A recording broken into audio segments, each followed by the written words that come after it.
Hey there everyone, Paler here, and welcome back. Today I have another World of Warships video for you guys. This is another one of my Fujin gameplay videos. For some reason, me and this ship, we get along very well. I like its gameplay style, I like how it works, and this turned out to be a very good match. I'm going to use this as a video to show you, give tips and tricks that I would recommend on how to play torpedo boat style destroyers. And I say that very specifically, torpedo boat style, because playing one of these compared to, say, this Clemson here on the other team, they play very differently. There's a few basic fundamental ideas that are universal across the destroyers, but playing a torpedo boat compared to a gunboat, there's a notable different gameplay style there. So this is just going to focus on the torpedo boat style, for the most part, your Japanese style destroyers. I have the video paused here on the loading screen to point out a few things, mainly the fact that for some reason my team has 3 tier 3s, the other team has none. And we have, let's see, 1, 2, 3, 4, 5 tier 5s, and they've got 1, 2, 3, 4, 5 tier 5s also. I don't know what the matchmaking system's doing, but boy, it doesn't like us here. When I saw this, I kind of expected an easy loss here. Turns out I was wrong. Now, before we actually go into this part of the video, into the actual gameplay version, we have to first go back to port. And I have to show you guys basically what I would call the keys to the game. If you're going to play World of Warships, going to play destroyers, more so than any other class, you need to know your numbers. And I don't mean that as in like, well, you can take that however you want to mean it. But the number one thing about destroyers is you have to know when you're going to be seen and when you can hit the target. So we're looking here at the Fujin, and the main thing we want to see is we want to know our concealment numbers. 6 kilometers surface detectability, 3.1 air, and our torpedoes have a 7 kilometer range. Knowing our main battery gun is 7.6 is helpful, but really our main batteries, we're not going to be using them for a whole lot. Now, if you only use one type of ship, these numbers are probably pretty easy to come by. I tend to play cruisers, destroyers, and battleships all about equally well, a little more destroyers than everything else. And the way the Fujin plays, the numbers on the Fujin are going to be vastly different than the numbers on, say, the Nicholas or the Błyskawica. If we look here at the Błyskawica has an 8 kilometer torpedo range, and the Nicholas has a 5.5 kilometer torpedo range. Their surface detectability range is also different. The Nicholas is 6.5, the Błyskawica is, I want to say, 7.6. The Genevny here only has 4 kilometer torpedo range and has a surface detectability of 6.8. So we need to know these numbers beforehand. Before you go in, you want to look at your ship and be like, all right, so what is my surface detectability range? And then my primary armament that I'm going to be using, what is its range? Either be your guns or your torpedoes. I'm also going to show you my captain here. This is the way I would train up your captain for a torpedo boat. So number one, concealment and acquisition. You want to know when you're seen. Stealth is your number one friend in a torpedo boat. Number two, I went with torpedo or secondary armament. Just 10% faster reload. Some people might look to fire prevention. Now, in my opinion, fire prevention doesn't help too much here. For the most part, if you're under fire and you're getting lit on fire, reducing that by 7% is not going to help you that much. Next is superintendent. An extra smoke screen and an extra speed boost is great. Once I get one more point with my captain, the next one's going to be last stand. Being able to continue moving and steering even when your engine's out is going to be your best guess here, or your best hope here. This is going to allow you to, your maneuverability and your stealth is your best friend. Keeping moving when you're out is great. And then the one we're working towards is concealment expert, another 10% reduction. So when we take that 6 kilometers, another 10% off of that, we're going to be like 5.8, 5.9. Doesn't sound like much, but it is a very good amount of concealment. It gives us an extra 0.2 kilometers range for us to drop our torpedoes in safety. All right, let's get into the gameplay and I'll explain what all we are doing. Okay, we're loading back in now and we're about to start off. So we know our numbers. We know 7 kilometer torpedo range and we know 6 kilometer detectability range. And I also know just from practice, it's the lower end. It's closer to 5.9, 6.0 perfect than it is 6.1 kilometer detectability range. It's the detectability on this ship is very good. Now this tells me a few things. it tells me that I probably have the lowest detectability, or darn near the equal lowest detectability of any ship on the map. So I should see anything before it sees me, or we should see each other at the exact same time. Now, the number one thing playing a torpedo boat destroyer is survive. And this sounds very obvious, but you're going to see a lot of ships, a lot of destroyers, right at the very beginning of a map, they dive on points. And this is something that they're kind of supposed to do. But they get overly entrenched there and they end up dying, and that's your biggest problem.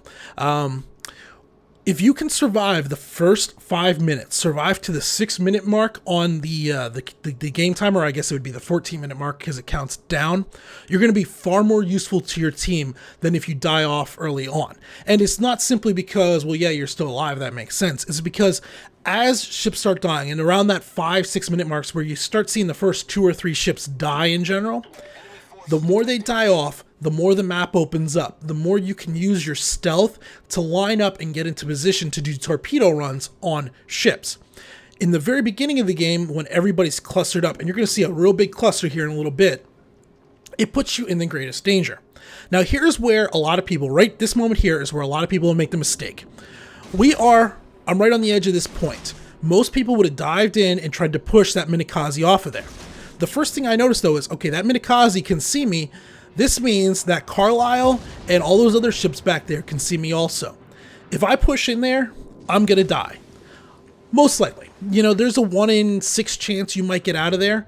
But most likely, if I go in there and try to fight, I'm going to die. It's smarter for the team and for myself to turn and pull away. Put some distance between me and that Minikaze, who has roughly the same detectability range. He's going to be detected like 6.2. Put some distance in there. And wait, live to fight another day. Don't overly commit right at the very beginning of the game. Now that I put some distance between us, I'm back out in the open, I'm not detected, I can move in, and here's this cluster I was talking about earlier. We have 3 battleships and a cruiser, all in this one real big cluster here. Now you might notice there, I launched my torpedoes a little outside of the 7-kilometer range, 7.2, 7.3 kilometers. This wasn't a mistake, this was a calculated risk on my part. I figured from looking at the ships, if they came to the close side of that island there, they were going to come a little bit closer to me. I was hoping they would move that extra 2-3 of a kilometer closer to me, and by the time my torpedoes traveled that distance, they would be within range. It's a bit of a gamble, I admit that, but again, I was playing it safe, and in the long run it paid off. None of that volley hit. But now that they're engaged, the team's engaged with these other ships, I'm going to start moving in and try to get a little bit closer. But I'm always watching that 7-kilometer range and the 6-kilometer range. I'm going to make a quick run at this Furutaka, whatever the hell this thing is. I don't actually expect to hit him, but I see he's going to start turning and pulling off to his right. So I want to put just some torpedoes there along the edge of that island. I might be able to get him, or I think actually he's going left. Sorry, this is post-commentary, everybody, if you haven't realized. I just put a single set of torpedoes over there, hoping. Now, I turn back here, and although it's not showing, I'm actually aiming at this Miyogi right here, Miyogi. He's beached himself. He's completely in there, perpendicular to me, beached against it. He's going to be backing up. This seems ideal. It's actually a very tough shot. When a ship is perfectly perpendicular to you, your torpedoes have a very narrow window to hit. It's not uncommon to just completely straddle the ship and miss with everything. Now, we do get lucky here. As these come in here, I think I'll zoom in with the camera. And let's see, that friendly destroyer over there is gone on B. B is captured. And here we go. So there was enough of an angle. I got 2 torpedoes on that Miyogi. And he's taking on heavy water here. He's taking on friendly fire. And this will be my first kill. He's going to flood out. I do stupidly fire off 1 extra torpedo wave at him. So, 1 battleship down. We're going to continue on. We're now moving in, and the next target, and I apologize, the replay system's not great here, doesn't ever actually show who I'm targeting. I'm targeting that, I think it was a North Carolina? It might have been a Nicholas. Coming around the edge of that island, he was the one closest right there. The Imperator Nikolai is what I was targeting there. So I saw him coming towards me. I dropped my torpedoes in front of him, and I instantly turned away, knowing I wanted to get back out to that 6.2 kilometer range. And battleships be battleships. They sail straight on. He never turns. Here comes a great volley. This shot here was kind of dumb, mainly because this is Sukazi. It's your job as a torpedo shooter to avoid friendlies. You have to predict where they're going to be, and this is why I held off with further shots, because he was coming across. Now, turns out he turns left here and he comes back around. Never got anywhere close to my torpedoes, but it was still a risky shot to take those other torpedoes. I think in the heat of the moment when I was playing, I didn't see him coming, and there goes the Imperator. Next thing we're going to go for is the Wyoming, and this is where I should have actually started off probably. As a destroyer, as a torpedo boat destroyer, your number 1 target is battleships. Your number 2 target is carriers. Your number 3 target is cruisers. Your most dangerous enemy is other destroyers. Being detected by these other destroyers, especially gunboat destroyers, is your biggest risk. So, I see the other team still has 2 destroyers, but we know, looking down at the map, they're actually both over between B and A down on our side of the map. So I'm not worried about being detected here, and as such, I can move in. Again, replay system's not working great. I did have the Wyoming targeted and put my torpedoes in the water. That friendly is Sukazi's dropping torpedoes. Now, look at his range compared to the Wyoming. He got way too close, and as such, I think he dies right here. If I'm not mistaken, he's going to die. Maybe not. I thought he died here. He got too close, but we're going to go ahead and we're going to steal this other kill. This is another something I would explain with destroyers, at least what I've found. I go into destroyers fully expecting, in a 10 rounds of destroyer play, I expect 3 to 4 of those rounds, I'm going to be the first one dead, and I'm going to do absolutely nothing. And it's not because you don't play cautiously or anything like that, but say at the very beginning of the map, that Minikaze that came in and was on the left side of the island, if he'd been over on the right side, there's no way for me to know it, and he was all of a sudden within range. By the time we both saw each other, we're both going full speed ahead, we're within 4 kilometers of each other before I can turn and start running the other way. That means there's a long time the enemy cruisers can be shooting at me.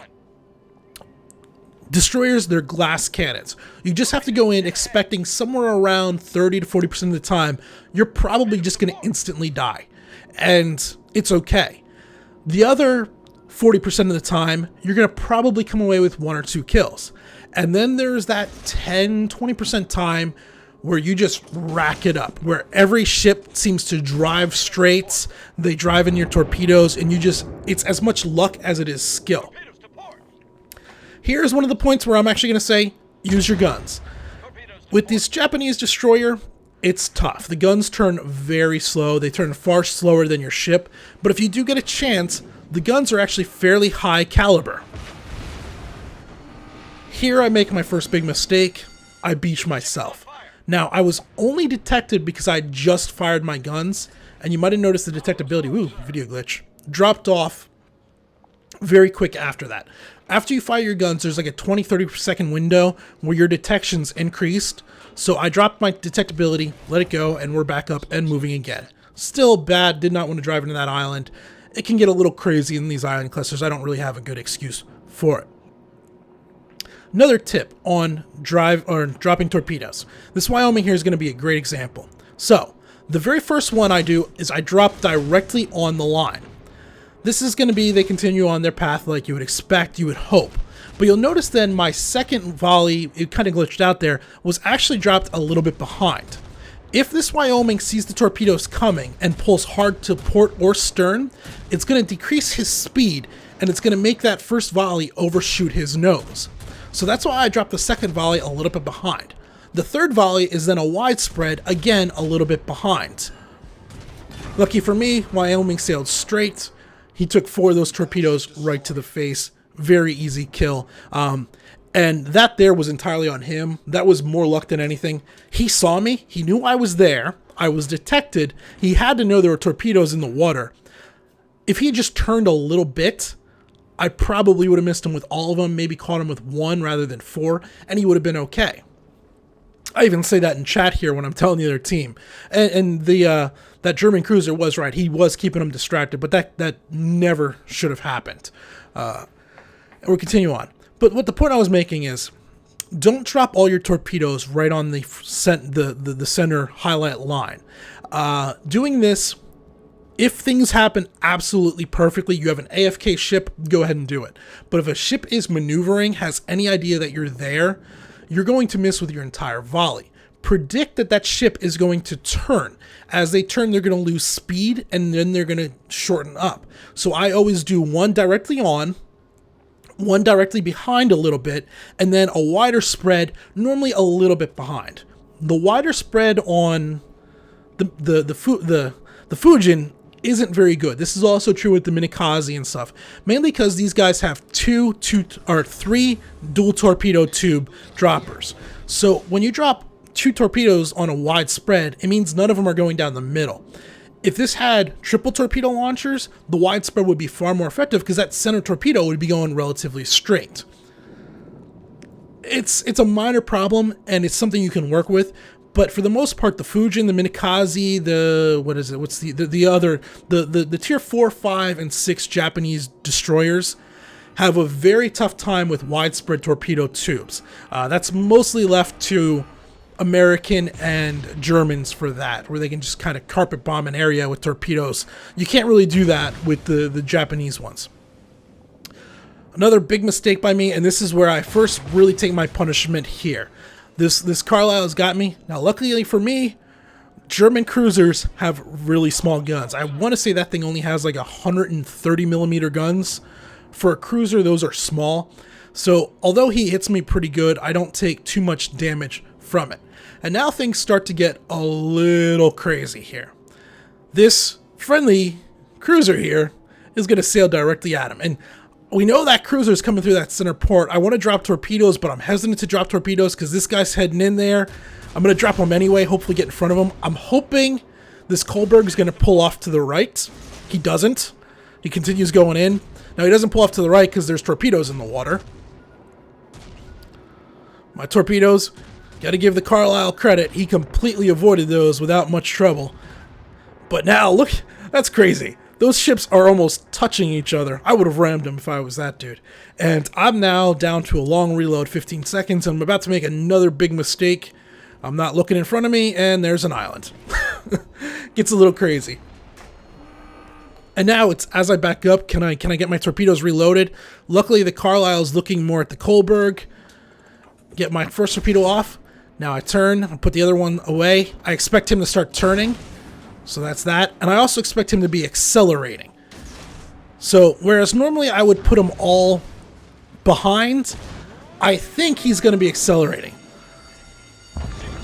Luckily those front ones hit him because he was pulling hard right, and that was about to be bad. And there is the Kraken medal. First time I've received this. I've had 6 kills before, but that was before the Kraken Unleashed became available. And we're going to come down to, we have 2 enemy ships left, and we're going to somehow manage to pull this off. I'm going to start wrapping this up here because the actual video ends very abruptly because of the replay system. This Königsberg, he's hunting me. He knows I'm here. Because of that, I expect him to be maneuvering hard. So I'm not going to do any specifically aimed spread. I'm going to do 3 narrow spreads, just kind of randomly across the front end of this island here, hoping that as he comes through, one of them catches him. And luckily, absolutely one of them catches him. Doesn't kill him, but puts him flooding to where he's going to flood out and die. And the video will end pretty abruptly right there. Yay, replay system. So, the keys, like I said, to destroyer gameplay that I would really point out are know your numbers, know your detectability, know your range of your primary weapons. Stay alive the first 5 minutes. Beyond everything else, if you can stay alive the first 5 minutes around the 6-minute mark, as the other team starts dying, your team starts dying, you have room to maneuver. You can do a lot more good then than you will in the first 5 minutes by diving onto a point and getting destroyed. Beyond that, with torpedoes, just general destroyer gameplay, a lot of it comes down to luck. There's just this point where Nothing you can do is going to make a ship sail straight if it's going to decide to turn. And you can try to predict it's going to turn and then it sails straight. So you have to just watch your target, kind of hope, get a little bit lucky, put torpedoes down range. Some games, people sail straight and you get 6 kills. Other games, they turn, you get 2 or 3 hits, 0 kills. There's no rhyme or reason to it. You can just play the numbers by predicting reasonable lines for your torpedoes to take. You put a line down dead on, a line down behind, and then a wider spread even further behind. Or in some cases, if it looks like they're a cruiser and they're accelerating, in front of them. That happens a lot less. Most captains tend to sail at max speed. There's very few captains that during a firefight will sail at half or 2 or 3/4 speed. So normally you can predict a ship is going at its full speed unless it's in the middle of a turn. But on occasion, you will see a ship coming out, accelerating up, where you want to actually put your torpedoes in front and let him sail into them. Those are the 3 big things I put down. Know your ship, survive the first 5 minutes, and then just the torpedo dropping. Don't put all of your eggs in one basket. It's better to get 2 hits out of 6 than put all 6 in one line where they would hit and sink and miss all 6 at once. Seems pretty obvious, but you do see a lot of people, they just, as soon as they come around, they'll lock onto a target, they'll drop all their torpedoes right on that center line. The ship that they're shooting at turns a little bit and they completely miss and they do nothing, and they're useless for the next 30 seconds or so as the torpedoes are relaunching. So I hope you guys found that helpful. If not, maybe at least I showed off a little bit. Like, I'm a decent destroyer pilot. I wouldn't say I'm MLG or anything like that, but I definitely hold my own. I tend to have a pretty good K to D with the destroyers. Yeah, I enjoy them. It's probably my favorite ship to play in World of Warships, or favorite class of ship to play. So, until next time though, this has been Paler. Thanks for watching.